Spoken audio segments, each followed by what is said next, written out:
Friend, বেস্টি, বাড়ির সম্পর্ক ছিল।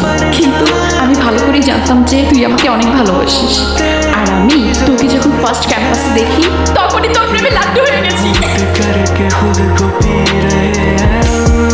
ম্যানেজার সাহেব, কেক তো পাঠালেন কিন্তু কেকের ভিতরে তো রিং নাই। Sir we are extremely sorry. ভ্যানিলার জায়গায় চকলেট, চকলেটের জায়গায় ভ্যানিলা চলে গেছে স্যার। আমরা দেখছি। আচ্ছা, তুই যে আমাকে এত ভালোবাসিস সেটা আগে কেন বলিসনি? আগে বলুন কেন? এক্সকিউজ মি স্যার, ম্যানেজার সাহেব আপনাকে একটু ডাকছেন।